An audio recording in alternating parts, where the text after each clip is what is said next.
Do you use this? Supposed to. Oh, but I can never remember. I got a new phone. Yes. Peter? It's at home. You're recording too? Yep, we're good. Okay. Good evening, everybody. It's 6:30 p.m. Today is, we have somebody coming in. Today's Wednesday, August 3rd, 2022, because of the election yesterday. And this is a regularly scheduled meeting of the Marquette Township Board. And we're going to stand and say the pledge, if you'll join us. I pledge allegiance to the flag of the United States of America, to the republic for which it stands, one nation, under God, indivisible, with liberty and justice for all. Thank you. First, I want to thank Clerk Rattari for getting our, I think we'll talk about it later, but getting our cameras and microphones all updated and upgraded, and it's kind of exciting. You can tell them about it later, but I wanted to thank you. Okay, thank you. All right, roll call, please. Trustee LaRue. Here. Think about it. Trustee Winslow. Present. Trustee Everson. Here. Trustee Marks. Present. Treasurer Johnson. Here. Clerk Rattari is here, and Supervisor Durant. Here. Staff present is Manager Kangas and our attorney Roger Zappa. And on Zoom with us is our Superintendent of Public Works, Lenny Bodinas. Okay, thank you. Any public comment? Anything you want to say? Okay, thank you. All right, so tonight's consent agenda consists of approval of regular meeting minutes of July 19th, 2022. We have bills payable in the amount of $172,636.43. No other committee or other reports. Iron Ore Heritage Rec Authority, so I put some of their packet in there from July 27th. The chairman's report from the Marquette County Solid Waste Management Authority from August meeting. And then I included their 7/20 draft minutes. Something kind of different they're doing. They have a 3-year contract with their recycling sorters, and they decided to bump their wages up early from $16 to $16.68, I think it is. Yeah. And they're only 7 months into the 3-year contract. So they're amending the agreement. They want to keep the employees, that's what it amounts to. That's probably true, yeah. And they are working on a PFAS treatment plant, if you'll note, $3.8 million. Recording in progress. Oh, good. Good to know. So they're gonna look at the county millage maybe, or increasing tipping fees, or maybe a loan to help pay for that $3.8 million building. We also have Michigan Department of Agriculture and Rural Development. Invasive species, the spotted lanternfly. There have been some spotting of carcasses in Michigan, but nothing live. And the Department of Agriculture would like everybody to be on alert. There is a picture in the packet because they are destroying trees and grapes and hops and fruit. So they would like you to call them or email them. If you see anything, take pictures, note the dates. It's typically coming from out-of-state packaging. And as I was going through my agenda tonight and looking at my MTA mail, MTA also mentioned it in their weekly newsletter and how important it is, and had pretty much the same information I put in there. So this is a big deal. Spotted lanternfly. They're very invasive, so watch your gardens. And then the U of M close-up survey results, those were pretty interesting, from July 28th. So we just need, if anything... Move for approval of the consent agenda as presented. Support. All in favor? Aye. Opposed? Thank you. Ernie? I have one comment now on the draft minutes for the Marquette County Solid Waste now, or one board comment, what would be best? Whatever's fine. Going through it, there's one comment on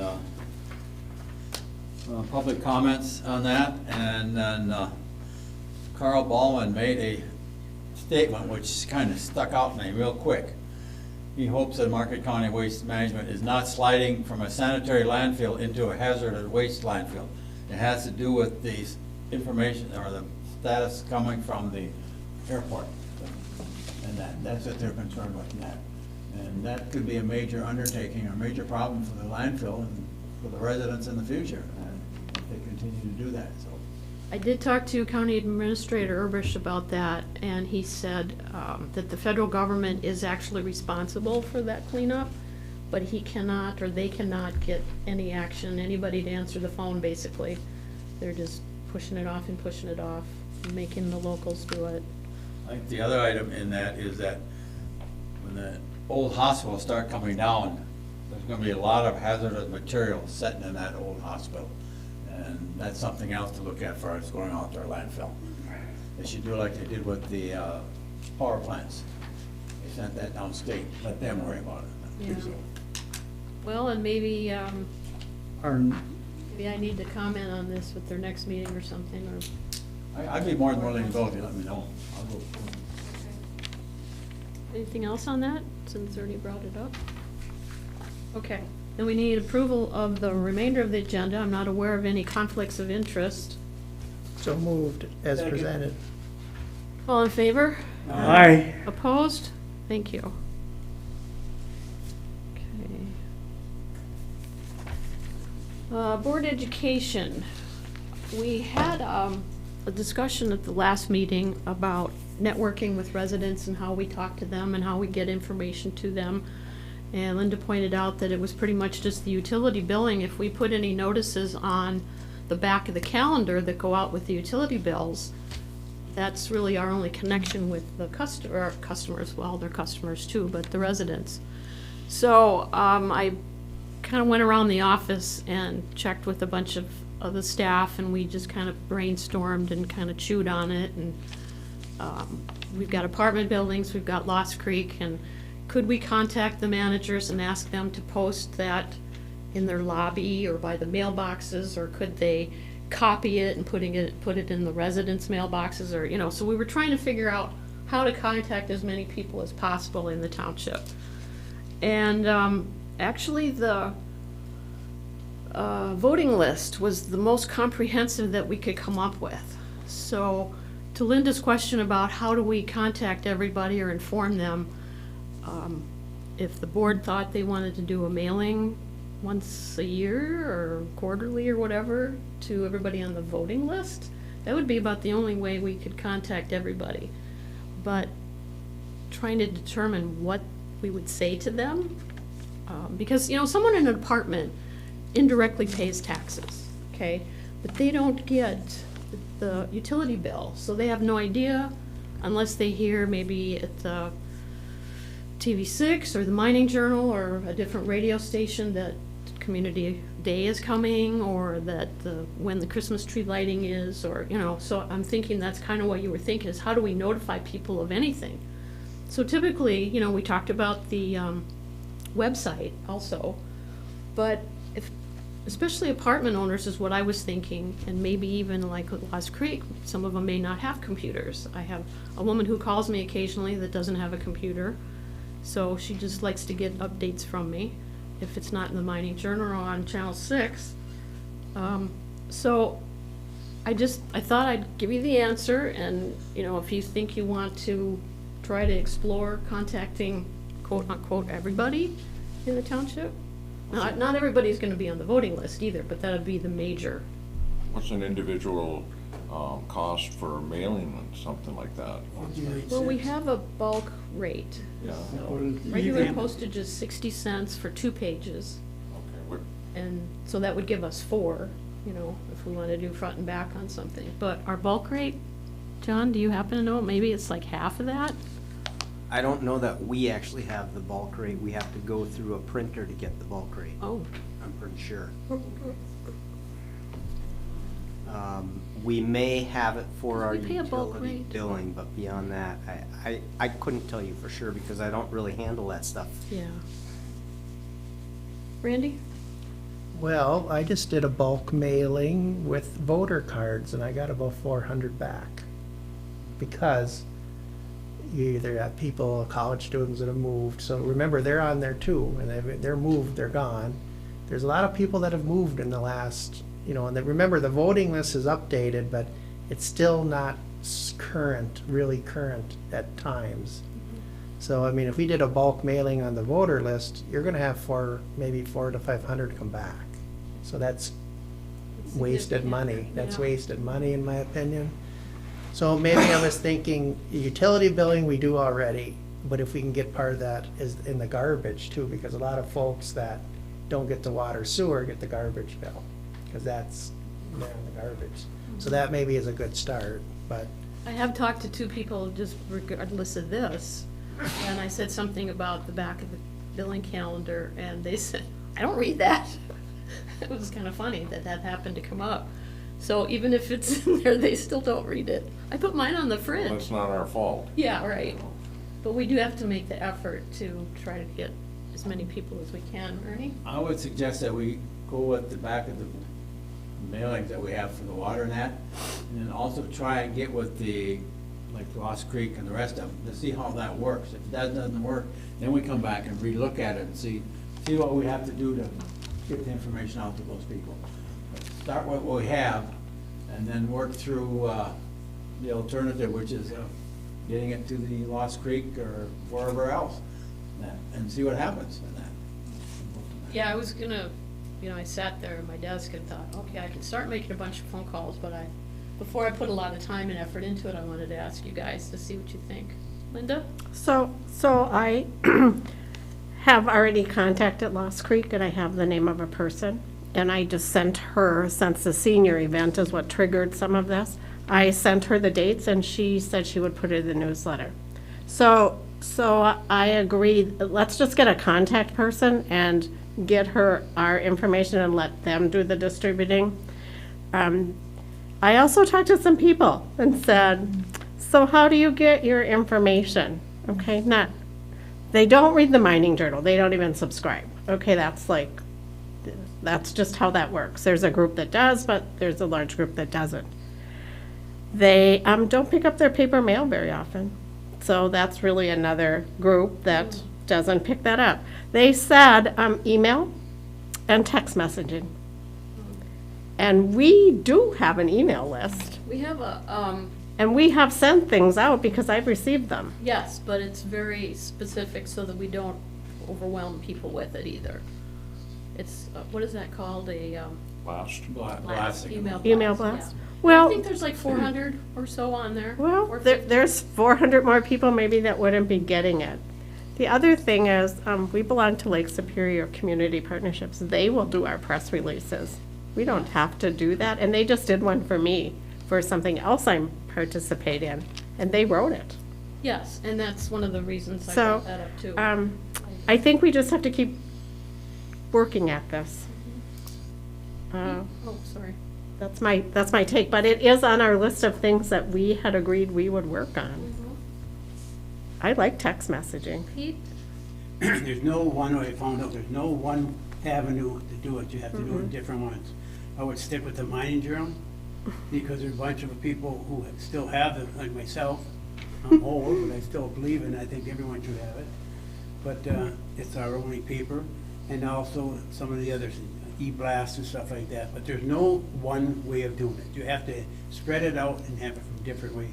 You should have, if it's something important and big, hit the Mind Journal, hit TV6, and stuff like that.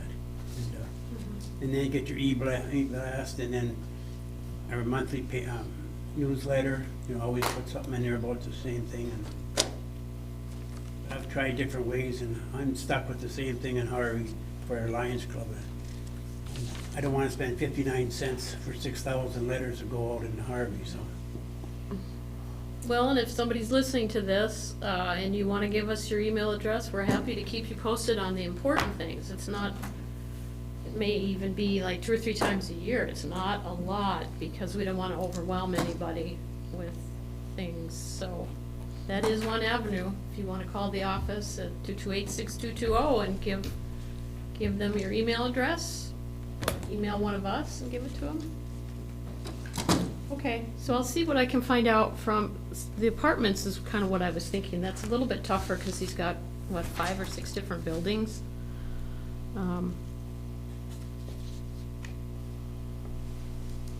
Are you talking about Curran or Yeah. all the there's many Yeah, apartments in but the I mean, that's the township. biggest one, yes, we've got. He Newton has up- more than 5 or 6 buildings. There's a lot of buildings over Curran? there. Yeah. Yeah, I don't even know, he kept adding on. You know, Lynn, what I've seen in different things, they put like a puzzle together and they change the numbers or the names or something like that, see how many you can find and you can win a prize or something like that. You know, it's goofy as hell, but, you know, it's not working the way we're doing it, so. Buy the Mining Journal. Yeah. I would be lost without it, I really do. John? I guess I just need to ask the question, are we being criticized for not communicating enough? I know that. A lot of people don't know what we're doing. That's always the case, right? No matter where you Or they do go. and they don't care, or they're good with what we're So doing. that's the thing. Are we spending time trying to figure out a problem that doesn't exist? That's the only question I'm asking. I'm a firm believer in communicating the important stuff to the people that need to know. But if they aren't complaining that we're not communicating with them, maybe we're doing okay. Just saying. Yeah, we gotta look at both sides. Linda? Yep. I don't think, I don't think people are complaining. I think it was one of our goals to increase communication to our residents. So in response to you, it's not a problem that's been identified from complaints. But it is a problem this board identified. We feel people don't get the information. They're getting the We'll information we'll see who gets the information for the event on Saturday and where those people come from to come to our event. And how many township people don't even, maybe they don't care. They get some of the information, but it's missing information. You know, well, they're not that's getting true. the real facts of it, unless they go to Big Boy.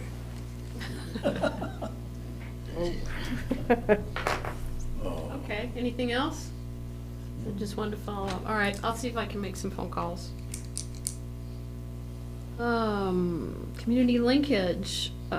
Anybody have anything that they wanna share? Are they hearing anything? Phone calls?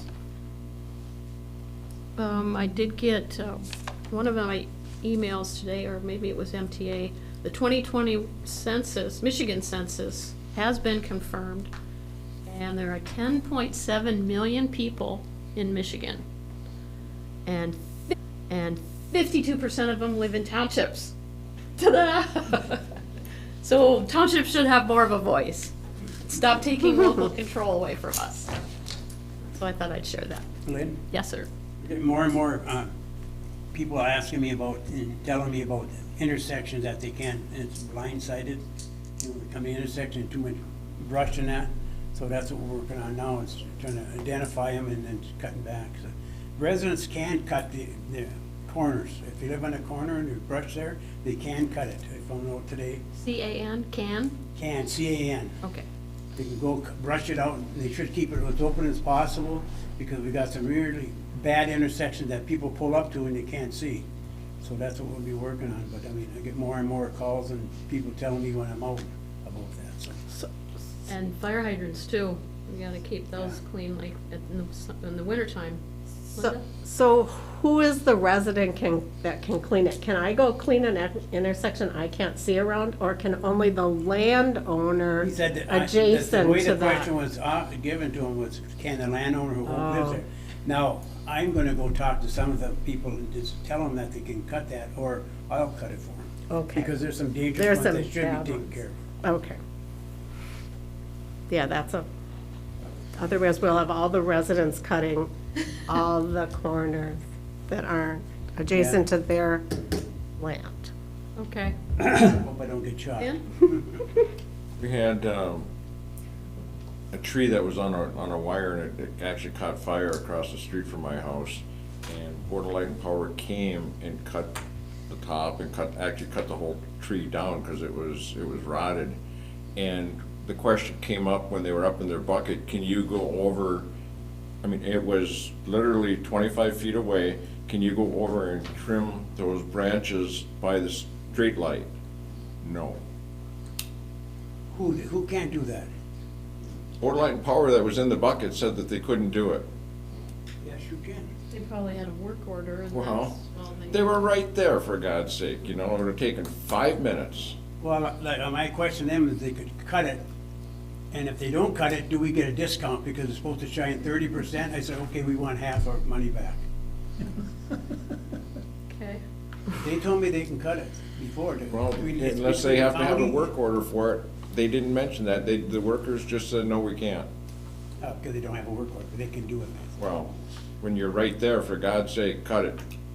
This spring I called about 3 trees that were on Grove Street that were on the wires. I called BLP and she was very grateful that I called. Yeah. They're still there. But you call them up and tell them they have to. I'm cut it. guessing those trees or branches are on lower lying wires that are not BLPs. Those ones don't get touched very often. They're all, They're, Okay, but there's power, there's cable, and there's phone all on the same poles. I was Phone talking is about usually- the ones that were obstructing the light. Yeah, I understand that. My guess is they told you no because they were on storm cleanup. And that was their only responsibility. That's my guess. You didn't want to get in trouble. Without talking to them, I wouldn't know the actual answer, but that would be my guess, considering we had the high winds we did. Might make sense, but it doesn't make any common sense. There's no such thing as common sense anymore. It's now uncommon Yeah, sense. yeah. So what are we gonna do about this? If you see something like that, you call me up and tell Okay. me where it is. There we And I'll go. get it You taken. get a gonna bucket get a truck. and- bucket? Get a bucket truck and I'll I'll, get it taken care of. Yeah. Pete, we'll get a bucket truck, you can drive it, I'll go up in the bucket and I'll cut them, All right, okay? yeah. No, just let me know because I'm compiling a list of intersections and also lighting, so just let me know. If I don't have it on my list, I'll put it on my list. Okay, So do the residents need your phone number, Pete? No? on the website. It's on the Yeah, they want website? to. Okay, well, I mean, you know, we wanna Yeah. make it easy for people, right? Yeah, call me up on my cell phone. Gonna give them your Yeah, number? 906-250-9934. As long as I get coffee and a cookie, I'm all right. All right, onward. Yes, onward. Authorize supervisor to send a letter to Marquette County Sheriff Department regarding our vehicle. Our manager put this in, I know it's got my name on it, but the manager put this in there so we could have the discussion. If you'd like, I can start. Sure. And maybe there's a better approach to this than the suggestion that's in the packet. And that's to request the sheriff come and visit us at a board meeting as soon as possible. So they can hear straight from your mouths what your desires are regarding the next patrol vehicle for the township. Because that's really what this item on the agenda is about. We heard what one of the patrol officers feels would make sense in order for that officer to do the job that we expect of them, which is improve traffic safety issues in the township, whether it's writing tickets or not. In order to do that effectively, being too visible is an issue. I think there's a little bit of a conflict there between what the officer thinks might be appropriate and what the sheriff does. And I don't know what you as a board decided before I came about the color of the vehicle either. Should it be white and visible and easy to see so people slow down before they get a ticket? Or should it be dark so you can hide and actually maybe write a few tickets so people get the hint that we take speeds in our neighborhood seriously? I can't make that decision for you. I historically have probably had a slightly heavy foot myself, and I know I wouldn't want to get a ticket, but at the same time, I don't know that I've gotten one in a while either. Just mention my name, you get a 10% discount. Randy? I'll make a motion to authorize the township supervisor to invite the county sheriff to the future board meeting to discuss the preferences for our next patrol vehicle. Support. Second. Lots of support. I'll just at this time voice my opinion that I would like to see a black SUV. I think black is a lot harder to see, and I did talk to the sheriff, and he said, what do you want him to do? Be able to write tickets? And I said, it's kind of the point. That if they're not as visible out there, and when he comes here, I will have a discussion with him, I don't think a white vehicle is appropriate for some of the things that they need to do. And if their officers are bold enough to come up and express their opinions on what they would like to see, then I think we should listen to them. And that's as far as I'll go with that for right now. Okay. If I just might add, I think it's important that the sheriff know exactly how you feel about what you're willing to pay for in the contract we have with them. You're agreeing to pay for a vehicle, but we also want a vehicle that's appropriate for our needs when they're done with it, right? We do know that these low to the ground cars are not appropriate to take beyond the Forestville trailhead. But we have plenty of business to do beyond there in many directions. You need more clearance. You need, yes, that does have all-wheel drive, but it's not gonna take much to get stuck on Forestville Road or Harlow Lake Road. I guess they become one and the same eventually, but we have plenty of reasons, whether it's zoning, assessing, you name it, to get to some of these places that these cars are not appropriate for, so. As far as the color goes, I'm not here to make a recommendation. I just know that there's strong opinions about it, and the sheriff probably should know before they order another vehicle. Because we missed our opportunity with the last one. What the color is? Did we? Did we? Well, hang on. I don't know. That's all I'm gonna Wanted to say. comment. We have a contract with them, correct? Yep. We do. So the contract needs to be very specific, obviously, because there seems to be some issues here. Well, So it's can not I have a specific about, copy of it?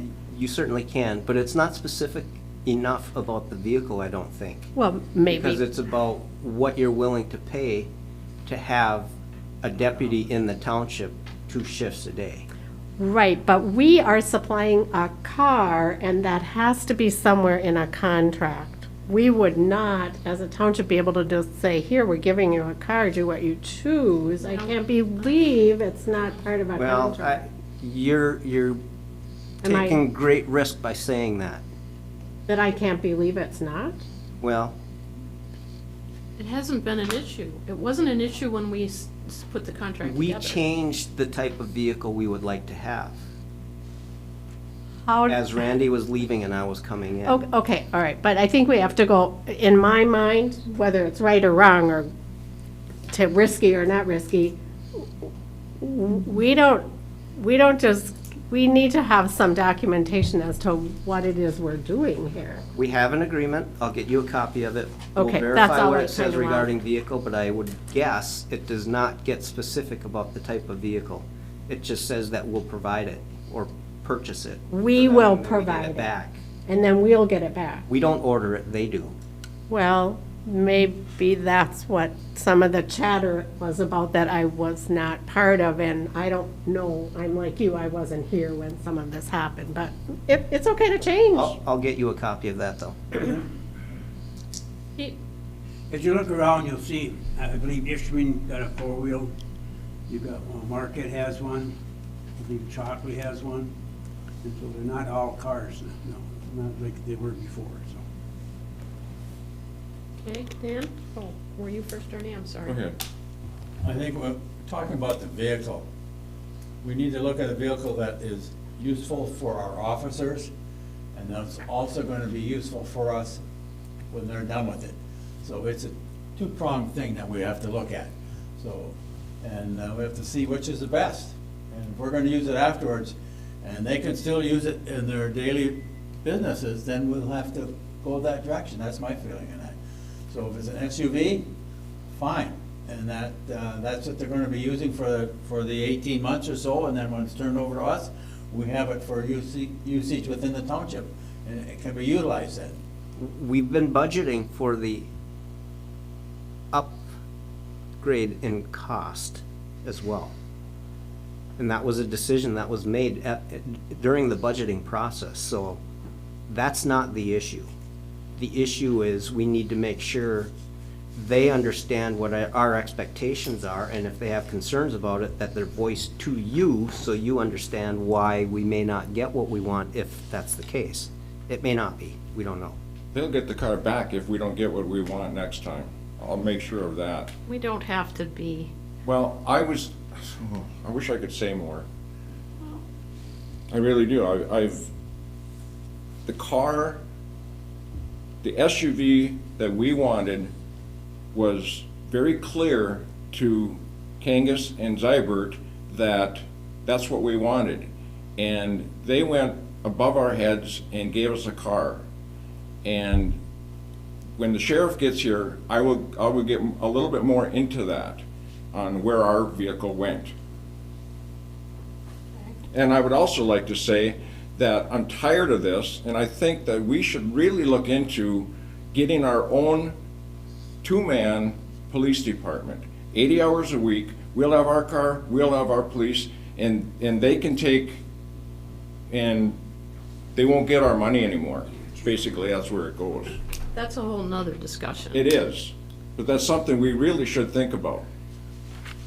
We can put it on the agenda and have the conversation. Okay, I'd appreciate it. John? I just would like to suggest that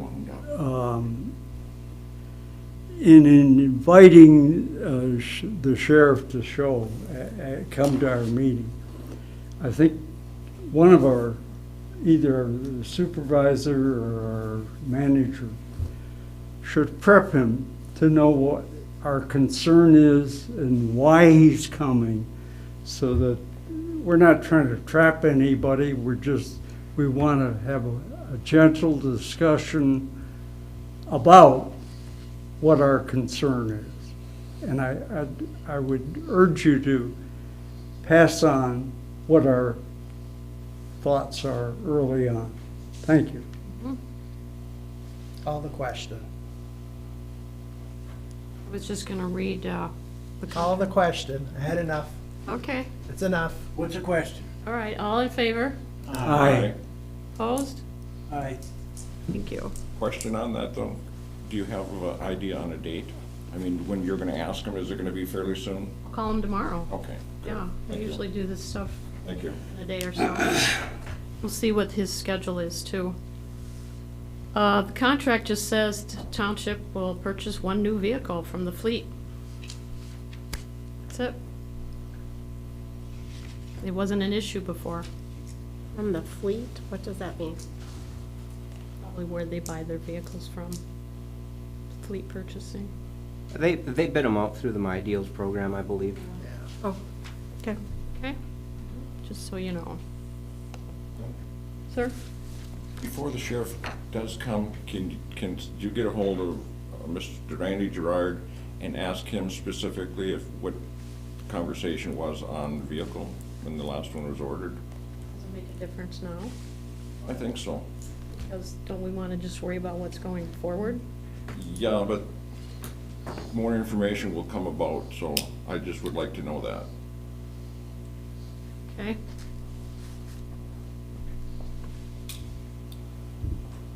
I'd be happy to contact him as well, if that's Why don't we okay. have our manager call? Okay? Thank you. As long as we're not duplicating efforts, maybe Lynn, we can just touch base tomorrow. Yeah, that's fine. Okay, so I will give him a call tomorrow. All right, waive township alcohol policy for Lions Field on Community Day, which is this weekend, August 6th.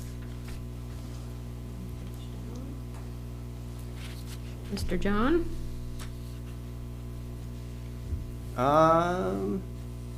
This is an annual thing.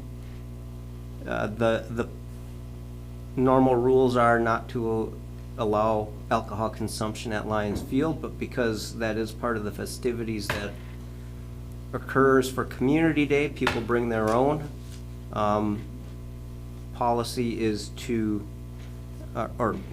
you would need to grant an exception to the current policy to allow it this one day, this coming Saturday. Okay, Dan? Yeah, I'd like to make a motion to waive the township's alcohol policy for Lions Field Recreation Area from 8 AM to 10 PM on August 6th, 2022 for Community Days. Support. And support, discussion? Pete, didn't you tell me it was from 10 to 10? Is it from 8 to 10? It's advertised as 8 to 10. Okay, 8 to 10, 8 AM till 10. I think the bouncy house is gonna be 10 to 10, 10 to Okay. 4. I see, okay, yeah, that's what we were talking about. I think they're inflatables. What did they say? Okay, comments, suggestions? Okay, all in favor? Aye. Aye. Opposed? Thank you. All right, consider Lake Superior Community Partnership Partner Benefits. This kind of ties in a little bit to,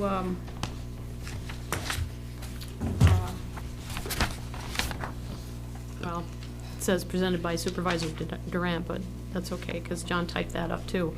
But this was, the purpose of this was just to reiterate, as kind of what Pete said before about e-blasts and stuff, of which most of those are businesses, you know, from the partnership, that list of 2,500, and press releases.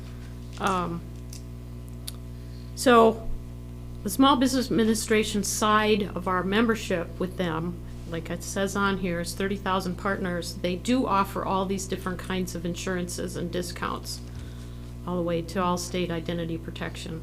So I put this out purposely so everybody would know, again, the benefits that we have with them, and point to getting some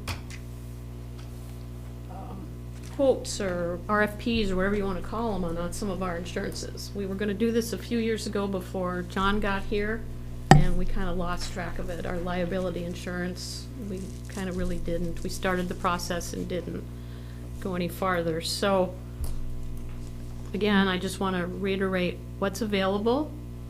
They do grant writing. You know, we're writing grants all the time. We have basically 2 people doing it. Mike Springer was the 3rd really doing it. If we have press releases, if you think of stuff that we need to do, we need to get a hold of them. We probably didn't send them anything on Community Day. We should have. NMU Falls Fest, that's for the employees, you know, trying to get employees and stuff. Almost the same thing with Level Up. That's all kind of business oriented. But we do have a motion authorizing the township manager to investigate other options. So we kind of put these 2 together. Ernie? I'll make the motion, but I want to change one word in the motion. It says from other to all. I want to make sure all health insurance options, not just other. I want to look at all. The motion I'll make, authorize the township manager to investigate all health insurance options for the township employees. I'd further that, I'd support that if it says all insurance options, just that's not what I only thought you health, were but saying. other things too. Okay, Yeah, not just okay, health. let's drop So, the you know, health then out of it. yeah, then, too. and that's what I was thinking, so we'll support So that. investigate All insurance options, okay. So we have a motion and support. Discussion? Yes, sir, go ahead. All is a pretty inclusive word. How far do we want to go? That's why I put it in there. Whatever you want to do. Well, how many We have a lot of insurance. Life, dental, vision, We have par plan, we have the Liability. whole works in that. We Yeah. have everything. Right, but all options, do we go to every corner of the earth is the question.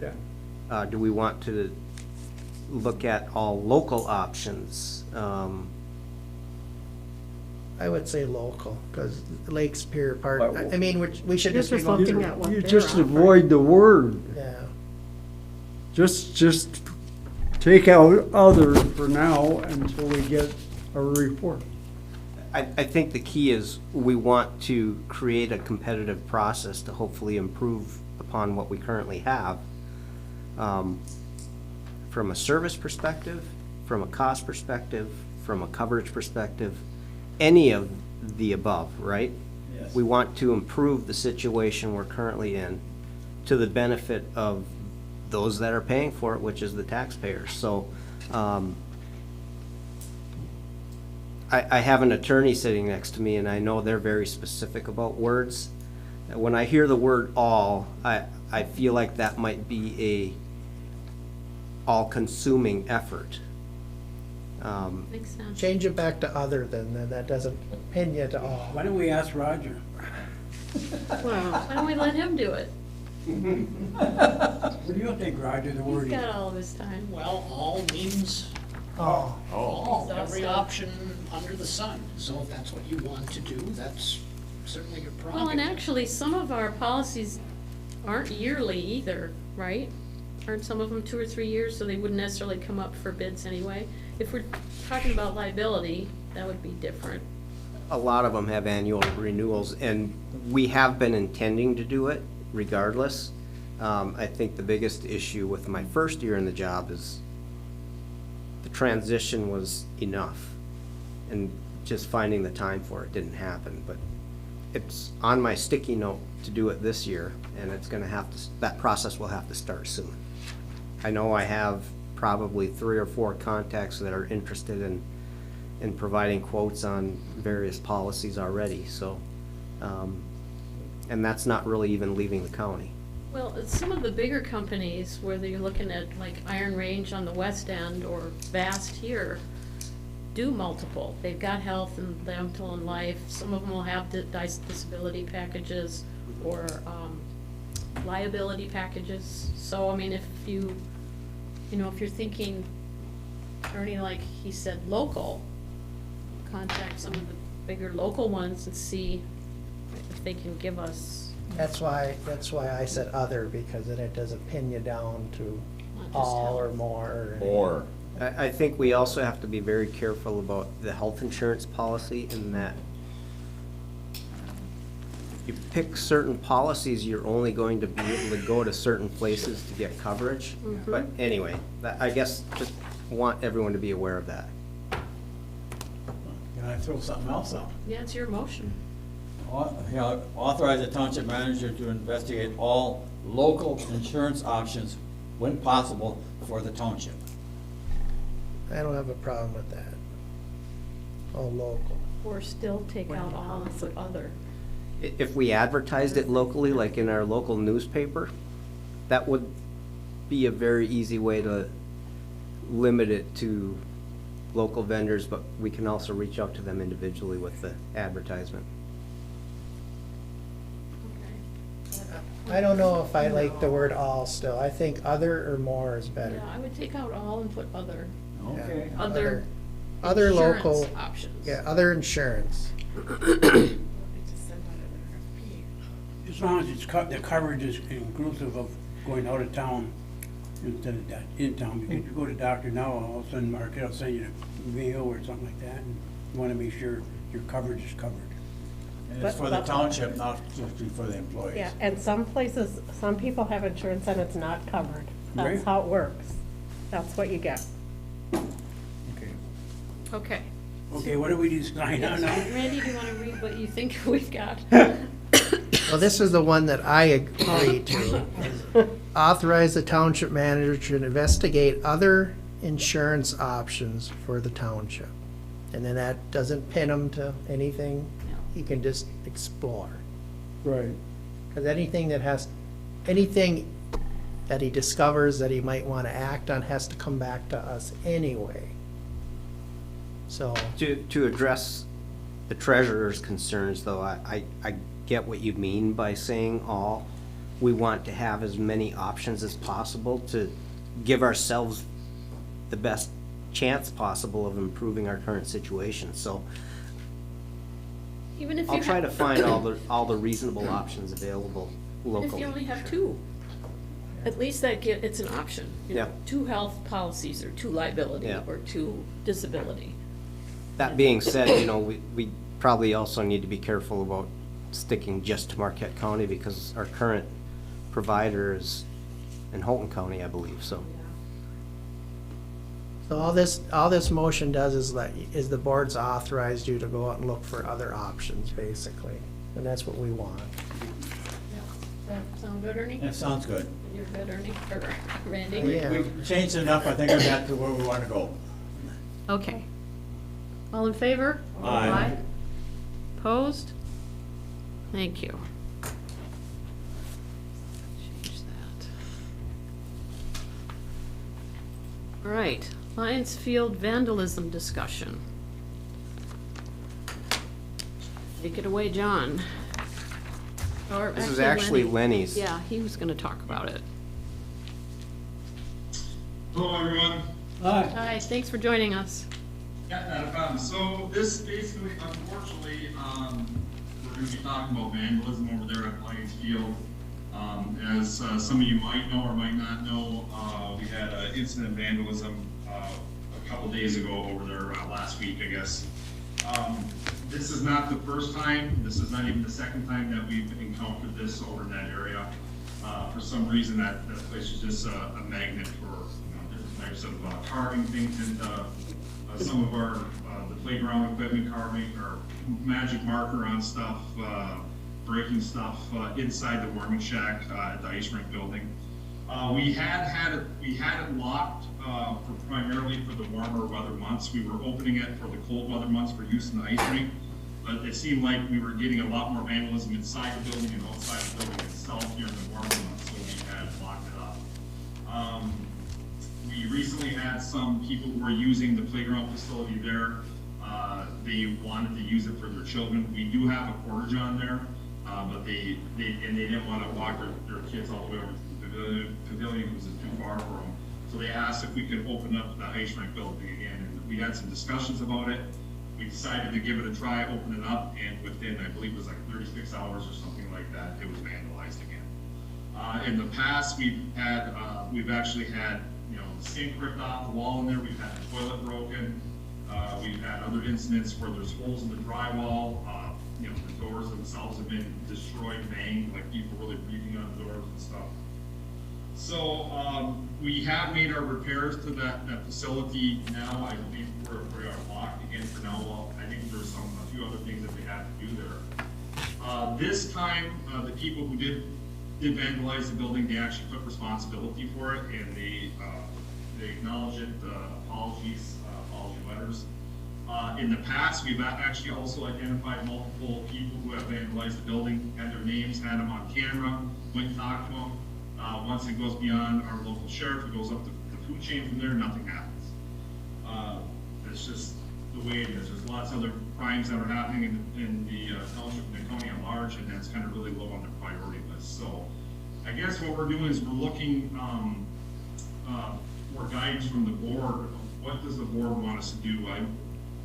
Do you want us to keep that building open for the warmer weather months? Should we shut it down?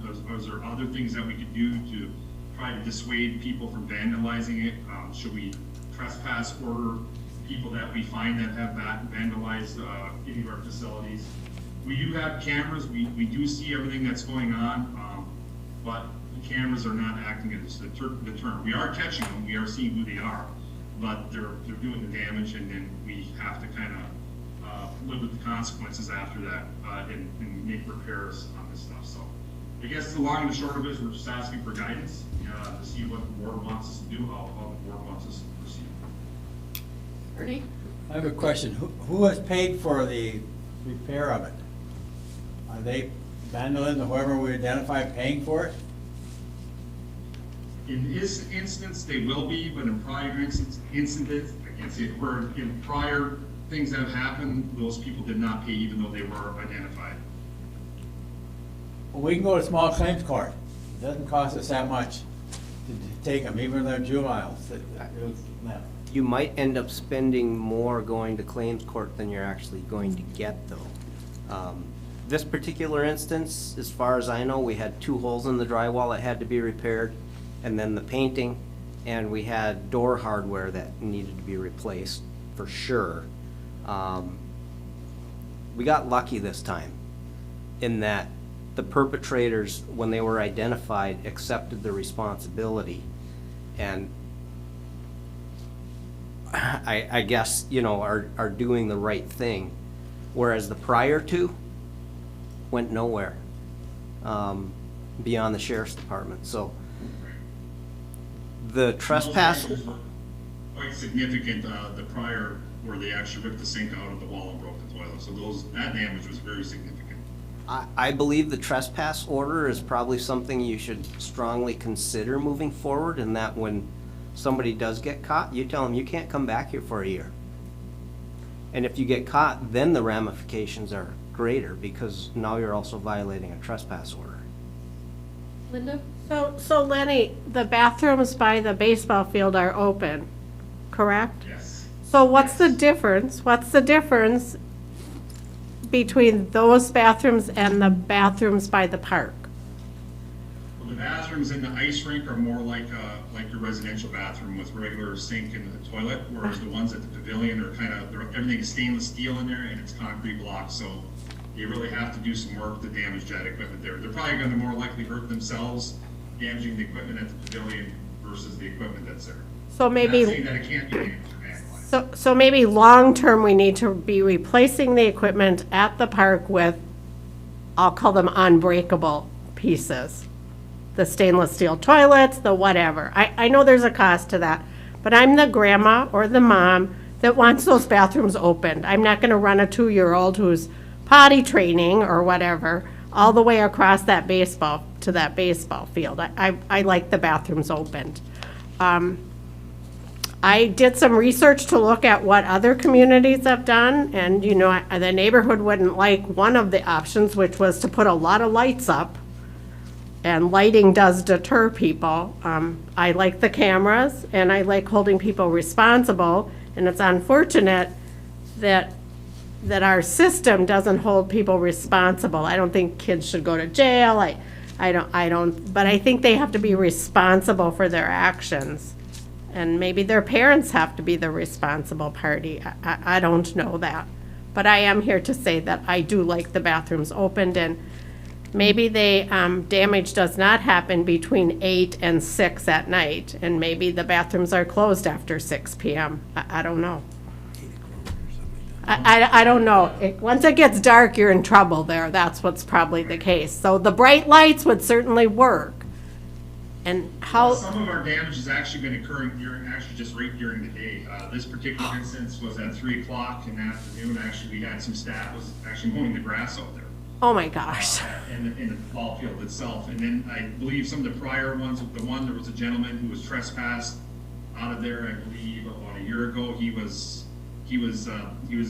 drinking or on other illicit substances. He was harassing people and in and out of the building. I think he was sleeping in the building. That was actually during like 2 o'clock in the afternoon, and I believe the instance where the sink got ripped out of the wall was like at 10 o'clock in the morning. So a lot of this has actually been happening during the day. Huh. It's just people are very bold. We need our policemen to be present down there, Dan, present.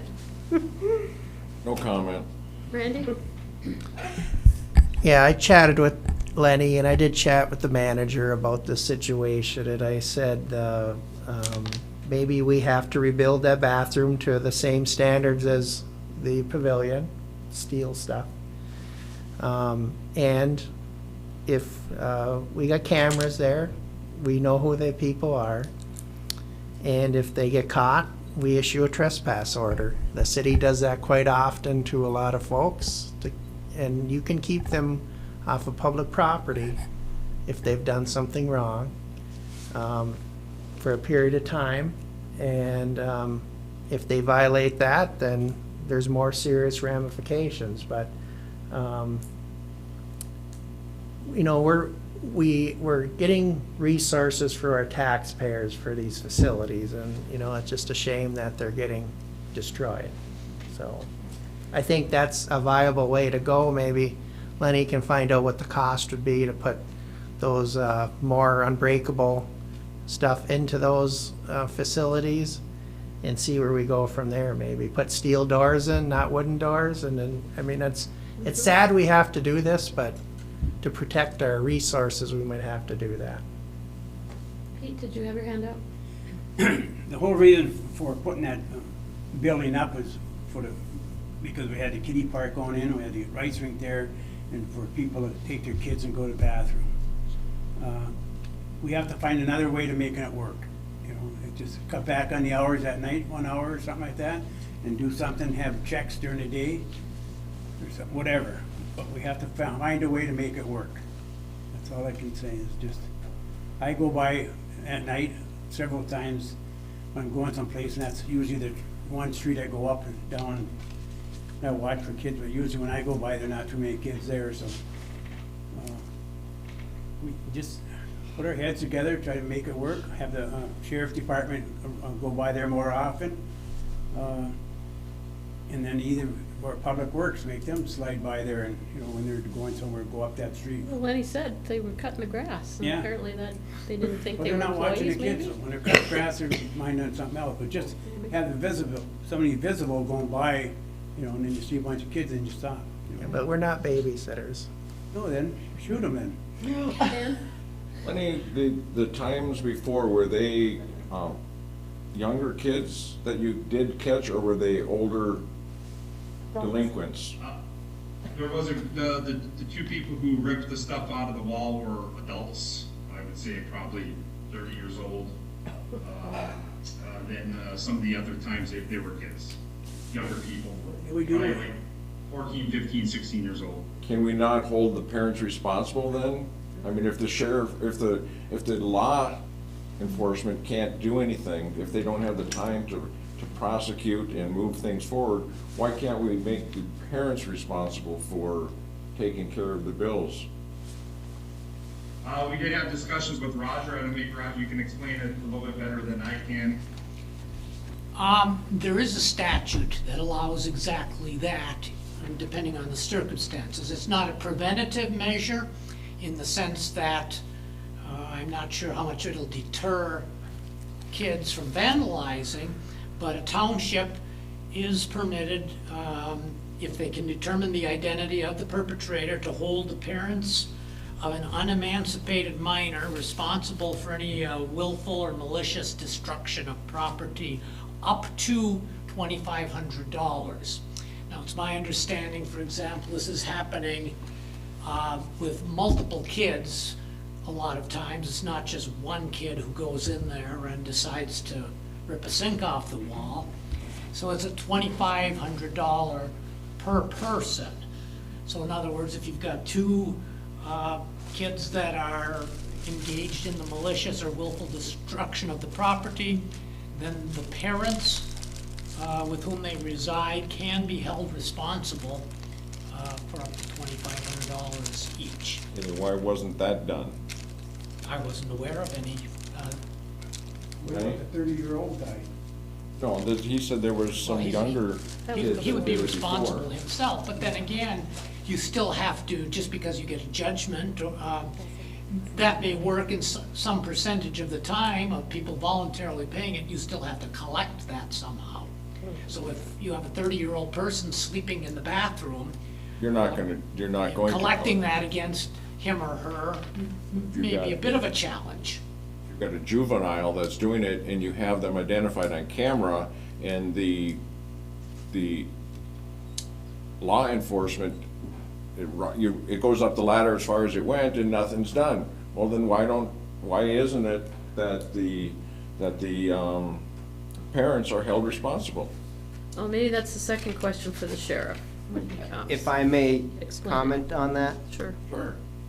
without getting into any specifics, the parents that take responsibility for their kids' actions will pay. Those that refuse to take responsibility for their kids' actions are gonna be very difficult to collect from. And I can tell you, having been in this situation before, it can become a very quick waste of your time going to the courts to get it to happen, because they're going to You bet. negotiate something that is not in your favor. You bet. You're gonna waste a lot of time and energy to get very little. I've witnessed it myself. So then the kids just do it again. Well, that's why I'm suggesting this no trespass order, because that ramps up the ramifications. That's good. But also, what Linda was suggesting is gonna be very important here. If you insist on keeping that facility open for the convenience of the users of the park, we have to make it more vandal-proof. The fixtures in the pavilion are basically prison-grade fixtures. That's what we need to do. No more drywall. We need to go to cinder block, because you're not gonna break cinder block with your elbow or your fist or your skateboard or whatever it is.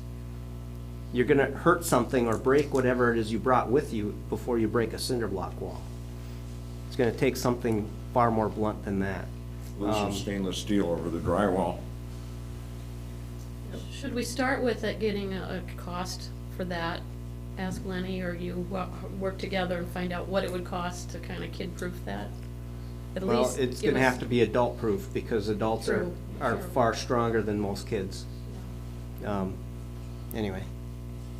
Roger, can you talk about the trespass? I had a different, I had a state police, when we had the hotel, explain it differently to me when we had some kids break in. And it wasn't just a slap on the hand. It stayed on their record forever. So are there two different kinds of trespass, maybe? Or Well, I'm not doubles? sure what you were dealing with, but basically, I believe what's being proposed is a trespass order that just tells the perpetrators that they are not welcome back, and if they do come back, they are then trespassing and they would be charged criminally. It is not a criminal proceeding. It's an issuance of an order indicating that if they do come back, they're uninvited, and they are trespassing. And at that point, that's when the criminal procedure would be commenced. Okay, and it was suggested maybe that we would do this for a certain time, like for 6 months they can't, or? It's my understanding that some of the other local jurisdictions usually attach a timeline on that. In fact, it almost certainly needs to have a timeline. You can't prevent a 15-year-old for 30 years from coming back to the park. So a matter of a couple of months or the remainder of the season, that's kind of discretionary, depending on perhaps what the infraction is even. John? I talked to the city police chief, who wrote plenty of these in his career as a police officer. They usually write them for a year in the city. Can you get them to enforce them to help clean up the township? The city police chief? No. No, not the police, the kids. Actually, he might volunteer as a Yeah. resident. Talked to Randy? the judge, and he said he should do that. So I think it would be prudent to have Lenny investigate how much it'll cost to vandal-proof that facility. And go start, that would be one. And then anyone caught doing anything that shouldn't be happening there, we issue a trespass order. And that's, I guess, all we can do at this point. Can we look at the lighting too? Can we look at, is there a way to increase lighting without impacting the residents? So in other words, I don't know, are there big bright lights around the playground that turn off at a certain time?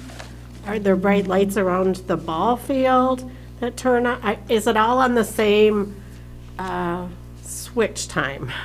Does that make sense? I do not believe so. I believe the pavilion, the pavilion and then the rink have their own lights, exterior lights. So what I read when I went on and did a search, they said lighting really helps. Two of these have happened in the middle of the afternoon. Well, I know that, but that doesn't mean it won't happen. I mean, let's be preventive, let's look and see what lighting costs, and if the lighting is already there. I know the ice rink is lit up in the winter. In use. Only when it's That being is, yes, used. the rink itself is. It's lit up all the time the ice rink is there, whether somebody's skating on it or not at night. Shuts They're off at skating on 10. it. Shuts Yeah, off at 10, yeah. So should those lights be on until 10 every night? I mean, they're just, all this is just stuff to look at, but did anyone else do any research? No, I went over there and. but not online. No one went online and looked to see. Those were I can recommendations. tell you what Nagani did with the brand-new bathrooms they built at Jackson Park. They lock They them? built them like the pavilion bathrooms. Yeah, well, that's what, But they're also locked up a lot of times too. We were there for a group event based out of that park, and they were locked up at 10 in the morning. So I think it's really a matter of what you want to do, and then you direct us as staff to do it. And then, if you want them open in the evening, there's a cost associated with that because somebody's got to lock them up. Or we're going to have to buy mechanisms that automatically lock at a certain time. And then, can you guarantee they lock with nobody in them? Porta potties. Well, I'm not sure you want to do that. I've been thinking about this as it's being discussed. And I think that there's been some good suggestions made. We could follow them. But I also think that the ability to quickly lock that facility from the outside, if we ever detected anybody inside doing damage, lock it from the outside and go away for a day or two. Well, there's merit to that, I think. I mean, I don't know if we could do it legally, but, you know, at the hotel, that's what we did. We had the pool locked with the key from the outside, so that if you could figure out how to get in there, you couldn't get back out. So, I mean, everybody checks it out every day, but depends on what kind of a lock it is. So Letty, are the bathrooms at the ball field locked? They are not. So I am supportive of, let's look at the cost of changing the fixtures to be what they are, and we haven't had a lot of trouble at the ball field, right? So I guess is the consensus to leave the bathrooms open for now while they investigate that, or? I don't know. Open them when the staff opens them and shut them at 4 o'clock and sign them. We need signage there for sure. And that's what we were planning on doing, was opening up at like 8 o'clock in the morning or 7:30 in the morning and shutting it down at 4 or 4:30 whenever they leave. That's good. Just so we sign We them could start with that. and say the other ones are open, because someone who doesn't live in our community or regularly use our park has no idea there's bathrooms over there. I know, but I don't want to take a child into a porta potty when there are flush toilets right there. Well, they're not gonna be locked. Well, I don't want, Randy? So these are my last comments on this Call the item. question. Well, there's been no Oh, there's motion. no question. But my last comments on this item is vandals are usually lazy. So you make things harder for them to vandalize, it probably won't happen. So if we built them like the pavilion where, you know, it's pretty Stone Age in there, but it's pretty, it's vandal proof. And for the last, how many years I've been here, we might have had vandalism in there, but it hasn't been to the point of the warming facility. And go with the trespass orders, because I can tell you, if you get high school kids that like to skate and they vandalize and they're out of there, that's punishment. They can't come back there and skate for a season. Now their friends are going back and they're gonna be, and we got cameras on the ice rink too, so. And they're already skating. They're Yeah, rollerblading. rollerblading, but I mean, that's one of the options, is that trespass order ramps it up. So how would it be, can we put an ad in, Roger, that periodically says that the township will issue a trespass order for any vandalism? You'd have to figure out how to word it. Maybe we run it once a month in the summer, or, you know, every other I week or think that's a something. perfect opportunity, if we decide to do that, to put it on your back of your Yeah. utility bill. Yeah, but I think the paper would help, the In the website paper, would well, help. as long Christie's as here, we're I'm sure allowed she's to gonna do a it. story on it. You could put a sign on the door for that matter, because I'm not sure how many 14, 15, 16-year-olds are reading their parents' utility bills. So, Or the paper, but the parents do. And anybody who sees them might be more likely to Well, I think to start, put the sign up, Lenny can make a sign, or we can get a sign that says, vandalism will not be tolerated, you will be issued a trespass order if, whatever, found guilty. Which will be enforced to the full extent of the law or Yeah. something. And then you get a hold of Roger and find out how to write the sign. And then, No problem. and then, find out how much it'll cost for, vandal proofing that building. I think we do have some money left in the recreation millage to do that, so, and that's what it was. Unfortunately, we have to do that. It's being vandalized, so. Pete? When we talked about closing at 4 o'clock, for how long, for the summer? It's not gonna work like that for the wintertime. Right. Because you have to have kids skating, same thing at 4 o'clock, after kids go after school, they might wanna take their kids up there and the thing, if they have to go to the bathroom or something like that, I would say 6 o'clock, because then people are home. We You gotta might have have the something to lock it. bathroom Huh? more proofed by then, though. Yeah, well, even now, by this winter. I wouldn't count on it happening this No, season. what you wanna see is not gonna happen in a week. Oh, so how does it work in the winter? Who locks that building in the winter? Our building and ground staff, they switch off with each other and lock it. They'll go back and lock it at the end of the, I think it was like 7:30, or maybe it was 8:30, I can't remember exactly Well, what time. maybe we have to bite the bullet and pay them to go back and lock it at 7:30. No, that's not. It might have been later, it might have been like when the lights. were off. 7:30 is too early to have the ice rink closed down there. No, in the summer. Oh. Well, I thought we were talking about ice rink. He said it closes, that they lock it at 7:30 or 8:30. Yeah, and I might be wrong, it might have been a little bit later. Yeah, it's later than that, honey. Oh, Yeah. well, come back and tell us what you come up with. Either way, somebody was coming back after hours to lock it, whatever time it was there. So in the winter time, we were doing that when the rink was open. Or you can have an It just seemed automatic like shut. a lot more kids were just coming in there. In the winter time, we had a lot more people, actually skaters and using the rink. And then during the warmer weather months, it seemed like there was just more people just kind of roaming around in and out of there, kind of. They weren't really there to use the facility. Okay. Moving on. So do you know what to do?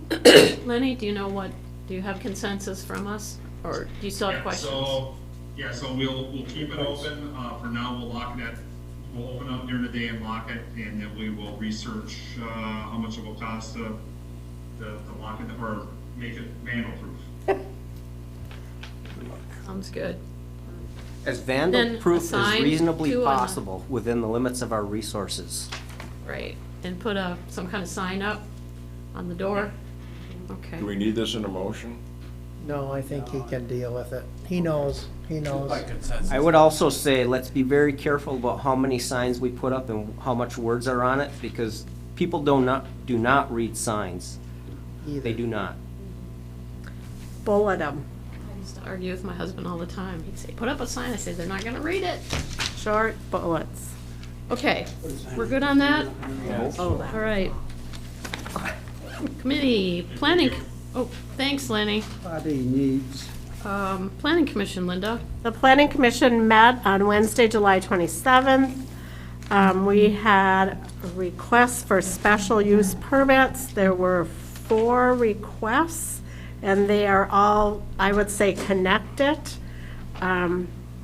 So that will be held in August, so watch for that to be posted. It's about medical marijuana grower license and processing license at the old Fish and is that what it was? Fish and Wildlife Building? No, yes, that's it.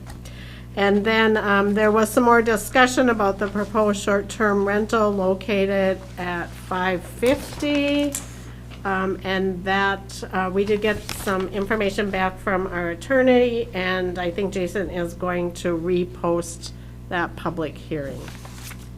And Lake Enchantment is still an issue with property maintenance cleanup. And we're waiting to see the CIP stuff still. That's it. Okay. Roger, do you have anything on Lake Enchantment while she mentioned that? It's in the process of being cleaned up, to my understanding. Okay, so I just wanted an update. Right, roads? We had a meeting tonight and we discussed road soft program, the update on that. We should have a report by Marquette County Road Commission by the end of August. We talked about street lighting, clear sight intersections, brush cleaning out. We had a request from Lake Enchantment, lighting over on that road. Additional street lighting in Trowbridge Park. John explained a little bit about the Forestville Subdivision project. And then we will be getting, after we get all our road soft information, then we'll talk about the 2023 road maintenance repairs. We had a couple complaints from Cherry Street off of Ontario about parking on both sides of that street there because it's so narrow and you can't go by, and she's afraid that somebody's gonna get hurt. So we dealt with that, we talked about that a little bit. And that's pretty much the big things that we talked about. We'll be getting back. We'll be following up with that. If I may Sure. add to that, I do believe the roads committee is going to make a recommendation to you as a board regarding the parking on either side of Lions Field. I don't know if the language is completely there yet, but we will be checking with the road commission too to see whether or not we could work with the sheriff's department, maybe some assistance from our fire department to do temporary no parking signs for various reasons. There's obviously laws that have to be followed, but if all of the organizations involved are willing to work together, can we make something like that happen so we don't penalize the people that live there by giving them permanent no parking on their side of the road? Just trying to be smart about it so we don't penalize the people that came to us to express their concerns. I think the road from Ontario to Erie would be a lot easier because the terrain and the water on long sides.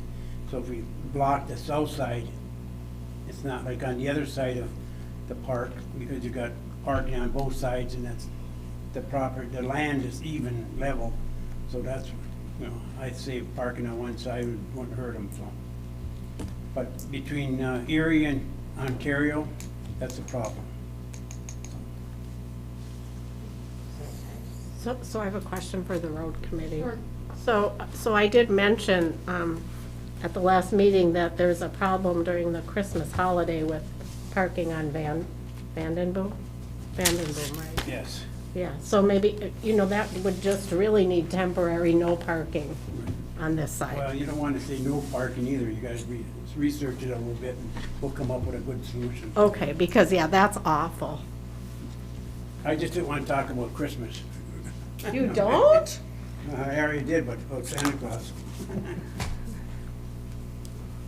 Okay, events then. Next one is Saturday. Saturday, it's coming Saturday from 8 in the morning till 10 o'clock at night. We're gonna have, it's gonna at the Lions Field. If you don't know where Lions Field is, it's right behind the old Vanderboom School off of Fair Avenue. We're gonna have music, 3 different bands, Diversion, the Reveals, and the Maynards. So that's gonna start up, and it'll be music right till 10 o'clock at night. We're gonna have Super One there cooking brats, burgers, chips, water. You can buy it right there. The sheriff's department's gonna be there with their patrol vehicle. We're gonna have vehicle tours, search and rescue, fire truck display, and have our ambulance there. The bouncy house, inflatable houses, what's the correct way? The bouncy houses, I'll call them, will be there. We'll have 2 of them there. And I'm asking, so if anybody got any extra time, I could use a little help over there. I just think it's gonna be a great time, so bring your own chairs, and there'll be enough food there. ball game's gonna be all day. And so, come and enjoy, meet with your neighbors. Like I say, it's a fun time, I enjoy it all the time, so. So Pete, what time is Super One gonna get there? Will they just start What? like about Super One? They start like about 11 o'clock? The food, I believe he was starting at 10 o'clock. Okay. You can bring their own though, too, right? Yeah, they can bring their own alcohol because we don't serve alcohol, but we'll have pop, water, chips all day long, so. What time do the bands start? The bands are gonna start, I believe, at noon, Okay. and then it's gonna go right till 10 o'clock at night. So bring your dancing shoes on. Okay. Looking forward to seeing everyone. No public comment. We lost Christie. Any announcements from the board? Randy? Okay, so primary election day was yesterday. I'll give you some rough stats from the township. We had in-person voting, 506 voters. Absentee was 621 for a total of 1127 out of a number of registered voters in the township of 3705, which is about a 31% turnout, which if I look back in my history, which I'll send you guys tomorrow, is very just right on what usually we get. So it's primaries are a low turnout election because most folks don't like to not cross vote in the party lines. So so no problems. Everything went well. I want to thank the poll workers for their service yesterday. It went very well. We got out of here about 10:30 last night because we had a little snafu at the end, which wasn't any of our fault. It just was a technology issue which we solved. So the next election will be November 8th.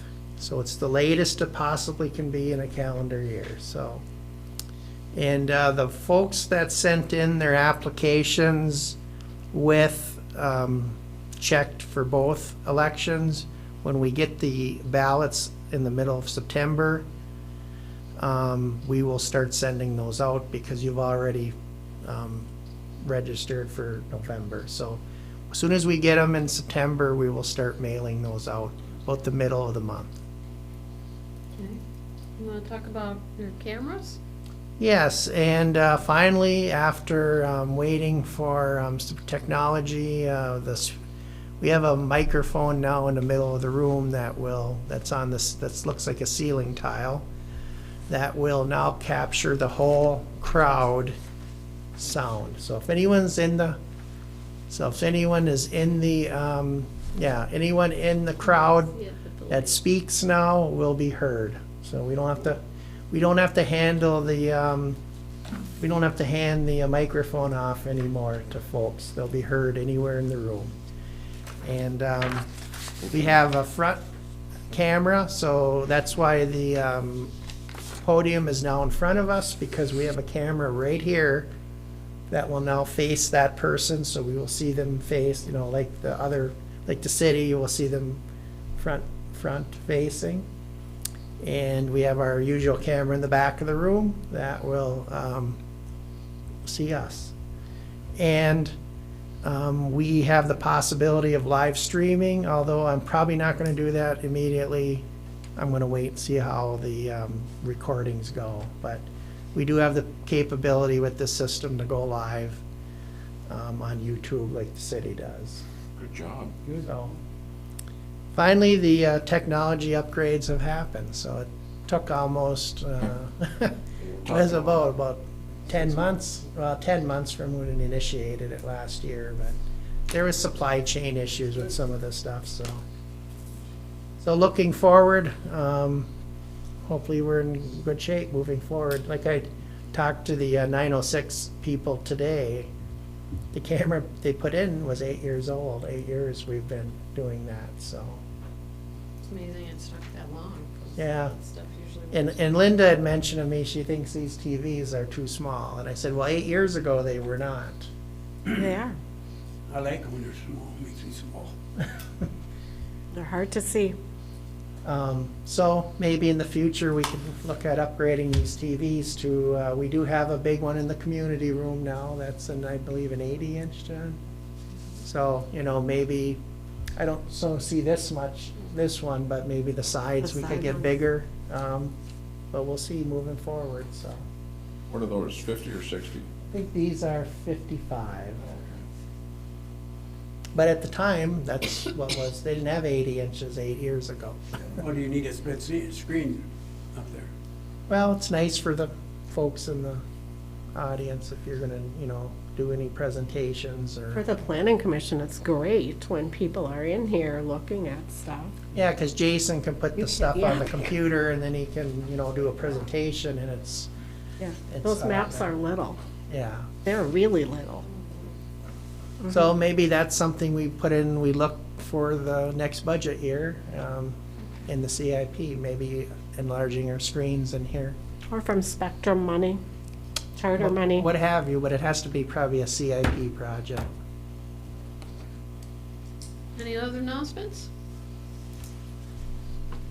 Okay, managers report.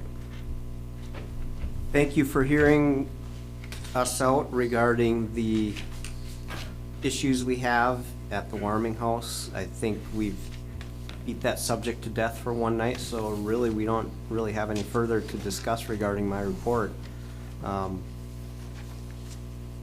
Appreciate your time on that. It's a challenging issue. We'll see what we can do to resolve it without significantly increasing the cost if we can at least make the facility vandal-proof.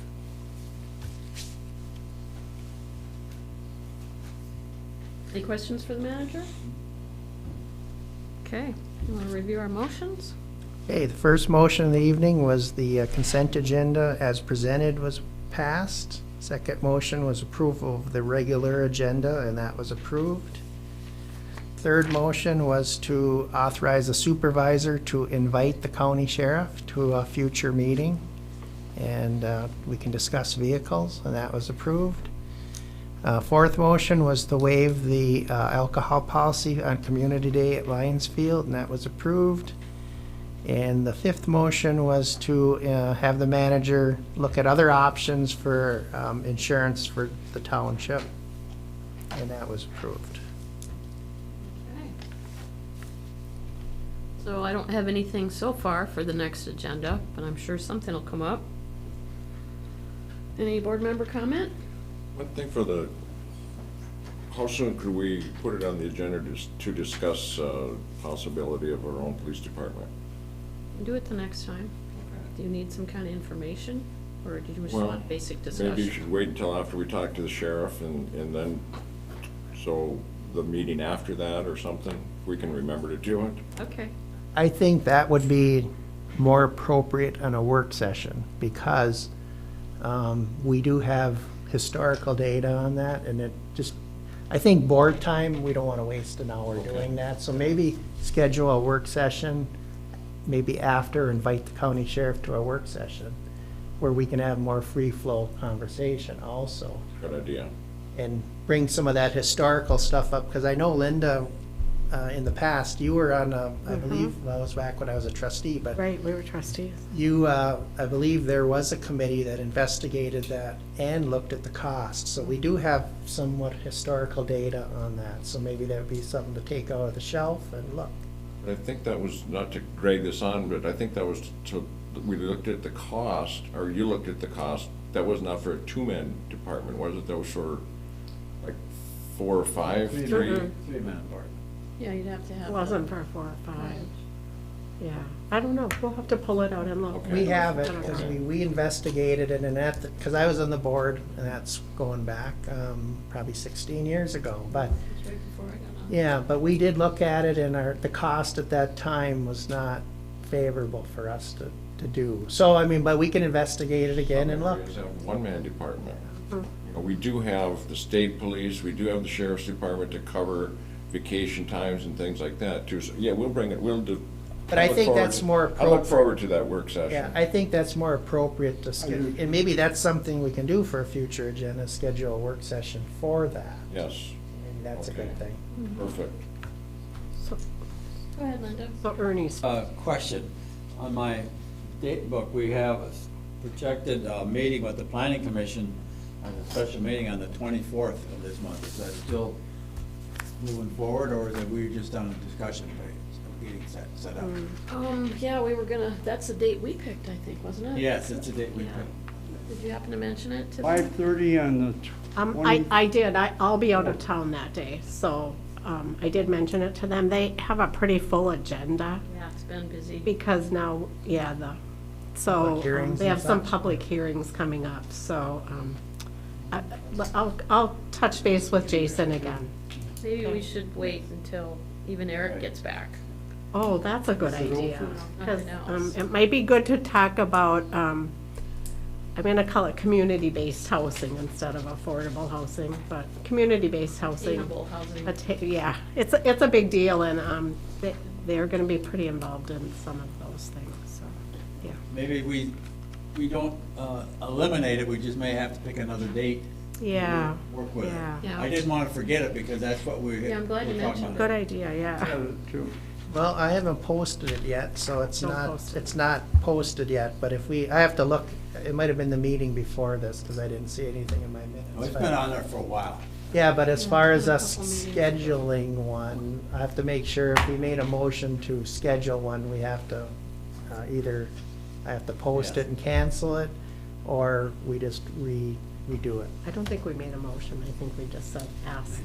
I think, yeah, I Planning think we said commission. that you can look. I will look and Good. see, because if we did, I would have to post it and then technically cancel it Okay. and move it to another I date. think we picked a date that worked for us, and then Linda was gonna ask him. I will look at that. I forgot about Eric, though. You kinda want Eric to be there, Yeah. yeah.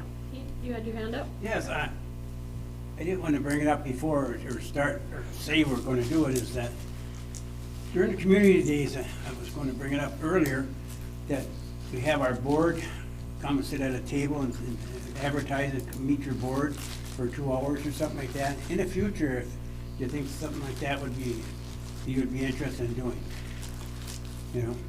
We always say we never sit to see it, they don't know us, but if we took 2 hours and just say, from here to here is meet your board members, and I think that might help with communications. Great idea.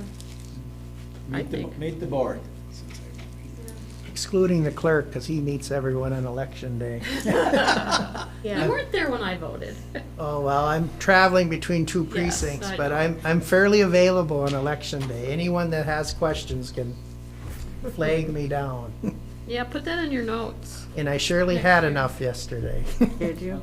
Can I make a comment? I worked the election, and we had a lot of people, a number of people who had questions, and I have to give Kim and Randy kudos for what they did. They got all the questions answered, they got the people taken care of in that, and they were very happy in that. Some of them could not vote here, one had to go back up to Nagani to vote, and we had to go over to St. Christopher's and that, so, but we worked with them, and they were very happy that we took the extra steps to work with them, and that, they were very happy in that too. What were their concerns? Any big They weren't concerns? registered. No, they thought they should have voted here, but when Oh, we okay, started well, looking at it, okay. no. And that they took, actually Kim and Randy, they went out of their way to make sure they had the information as to where to go, and that we're fine in that. And there was a couple people that came, and I suggested that they go to absentee ballots. It'd be a lot easier for them. I'm not going any further than that. That would. They that would be struggled about to it, do so. And I says, you come into the office, and the clerk and the assistant will more than happy to work with you and get it all taken care of, so you don't have to worry about that anymore, so. I can't tell you if they're gonna do it or not, but I tried to put a bug in there to come forward in that too, so. Thank you. So I have one thing. Can you tell me when you think budget sessions are going to start? After the CIP or before? Yeah, we'll have to set Okay. the sessions. Just because some We people can do that. might be going out of town soon, Yeah. like in the fall. We can do that this month, and, set some dates. I would think historically, if our budget isn't gonna be changing that much, which it historically hasn't, we usually did it in October Oh, okay, perfect. before deer season, because some people hunt. I'm looking at them. Well, just so people can plan So I'm accordingly. thinking more October month, that gives the staff, most of August and September to get the CIP done, and then, Okay. look at October for dates. I would anticipate the CIP process should go pretty smooth once I can just get it all compiled too. And then if the board wants anything CIP-wise, we should submit it. I've written myself a note to maybe throw in 2 new TV monitors for this room. You may want to also consider whether or not you want that style microphone in the community room for when people are streaming meetings from there, similar to this. I turned it off. That's a wonderful room. Sit on it. Sorry. We talked about, still on the budget topic, we talked about doing something with the HVAC in here. I would love to have especially in the office, not so much in here, but we've got air conditioning on and people have their windows open or they have their heaters on. It's just ridiculous. There's no, You have no zones, Yeah. there's no zone, there's one zone in the whole office. we're wasting. It's just not practical. Hmm. I've got a jacket because I know I'm gonna be cold because it's 69 in the office. And if I'm sitting there for 2-3 hours, I start getting numb, so that I'm not moving. But some people have There's- heaters going and the air conditioning's on. Go ahead. We have mass balancing issues and we have significant heat loss issues through the windows. Andrew already went and got pricing to replace the windows, which you wouldn't think we should be considering, but that's where we're at. And a lot of heat loss coming in or going out with all these windows, so. Maybe, You yeah. can add it to the discussion. Randy? Hey, one last, and kind of tagging on Treasurer Johnson's comments about the election is, the public's got to realize, when they're coming through and, they have some responsibility themselves to, to do the voting and the voting laws. But some people just don't understand, and so we try to help them along because that's all we can do. And they realize we can't, I can't just stop the election and do, for this or that. It has to continue on. It's like a game. You have to keep going, and we take them off to the side and help them as much as we can. So, but you're right. Absentee voting for some folks probably would be best. Because they can sit down and spend some time on it. And then Yeah, hold yeah. up the line and. Yeah, and they have, it's better, I say, like Ernie said, we don't have to go any further than that, but that would probably be best for some. What else? Dan? I've been writing things down. I sit down here and I can't seem to get you to turn your head this way. That's what your I buttons know, buttons that for. doesn't work either. I but watch it. I got several things that I'd like to ask. Some of this probably should have came up on community linkage, but where are we with Panera Bread? Anybody have any, community has asked me, what's going on with that. Anybody have any information? I can't say anything regarding Panera Bread. Okay. What I can tell you is, my understanding is the restaurant bakery on the highway is moving forward, but there's still some details they're ironing out. I did run into one of our employees, and I'll pass that on, thank you. I did run into one of our employees that does some of the grass cutting. She was ecstatic with the new mower. She said it's so fast. It's just so much easier for her to cut, and they're very happy with that. What else do I got? Is it possible to have the township supervisor write a letter to the sheriff's department in regards to, what is our female deputy's name? First name is Megan. I think her last name has changed recently. I can't remember the last For name. the extra work that she did out behind the mall to get that all cleaned up. She went way over and above, and I just think she should be commended for that, to get all those broken down cars, and Dan Shanahan, the fire chief, said he tried for a year to get that stuff done, got nowhere. She got it done in a month. So I just think it would be nice if we could have a letter from the township commending her for that. Is that possible? Anything's possible. Did, I don't know if I can say that out loud, never mind. Okay, and That's something maybe we can, when the sheriff is here, we can All right. pass That's what I was along. gonna say, but I think Dan's thinking paper, you know, so Yeah. she gets recognized. just for her file, it's always nice to have an atta girl, you know? And somebody else asked me too, why we don't have a hotel tax in the township for revenue for us. Is something like that possible? Wow, that's state legislated. It is? Hotel taxes, yeah. They can't do a local community? Probably, I don't know, can we do our own, Roger? I haven't looked at that in a lot of years, and I know that there are some legislative ramifications. I think it may be plausible, but I would have to look into that. I need to shoot from the hip. Yeah, that's controlled, the legislature put that in like 62 or something. There's a, Travel Marquette gets 5%, and UP Travel and Rec Association in Iron Mountain gets 1%, and that came from Lansing. There's rules and regulations and how the hoteliers are actually responsible to pay it's an assessment, it's not a tax. The hotelier's responsible for that, and they are allowed to recoup it from the guests. Even a 1%, you know, would, as far as the township, would I don't help know our if it can be, revenue like, immensely. Like spot zoning, I don't know, I think it has to be like How do we all the find- hotels. How do we find out? Or is that, I think our attorney was gonna look into that. He might research that. I can look into that You want if him you'd to like. spend the money on that? well, a resident asked me why that can't be done, and I couldn't answer it. Well, the city wanted to do a tax, when we first got to the hotel, they wanted to put like a 1% tax on all the hotels in the city. Hell, they wanted to put a It went to 1% Lansing. tax on every township employee They wanted that to do worked that in too. the city. Yes, yeah.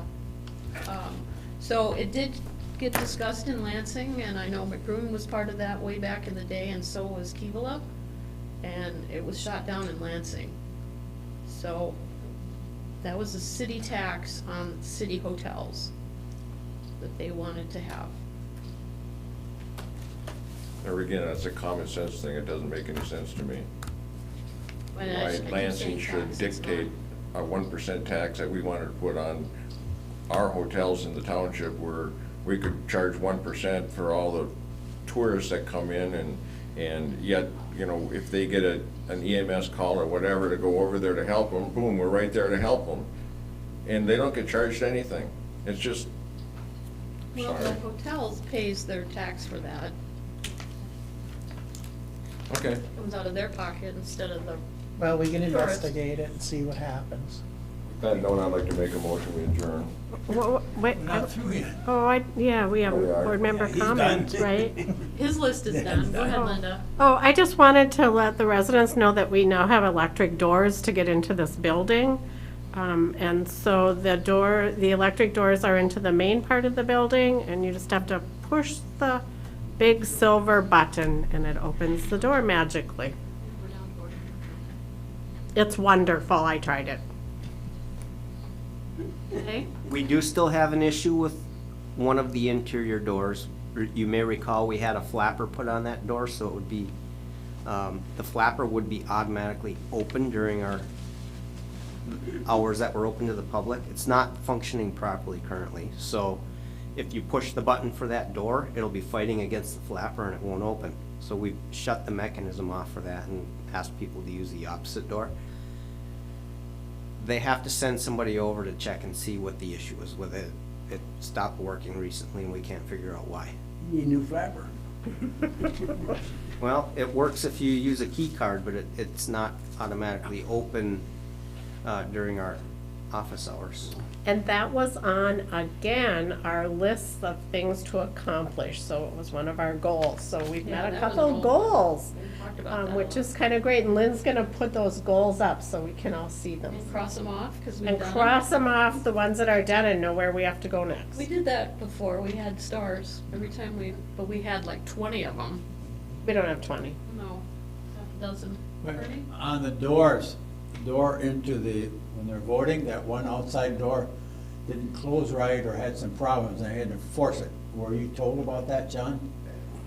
Andy has been looking for the solution to fix that. The way it was constructed has him scratching his head. So he thinks we're gonna have to just replace the center post and then hope that the header on it settles back down. Because the hole in the post where the live bolt goes in isn't lining up now. My husband was doing that today, Settling. fixing our door. Yeah, it shifted. Yeah. What else? Now we can make his motion. Yeah. Can we have a second then? I'll second. Okay, all in favor? Aye. Opposed? Thank you. What time is it? 8:16. We are adjourned. End stream, John, end stream.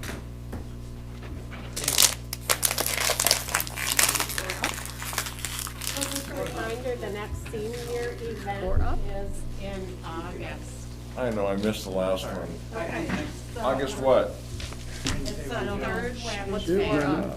Oh, yes, yes. The 17th. We're almost back to where we started. Thursday, the third. It's the 17th, 1 to 3.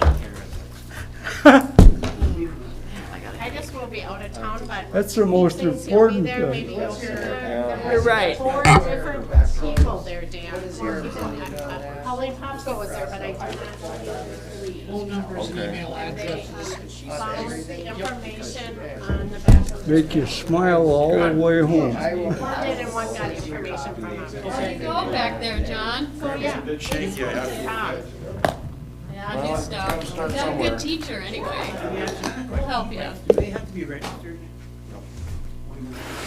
All right. Class 1 e-bike. Hey, isn't that bad? No, Did you ever drink that little bottle? Issue that we're seeing now is there's a lot of class 3 bikes out there that are being used as bike paths. They're not legal on bike. I'm bringing it in. I still got that in the They're car. all over. What was it, Chris? He said, I'm not drinking that. They're fast. Cinnamon, I was no part of that. fun. Right in hot. He says it's hot. Fair share of fun.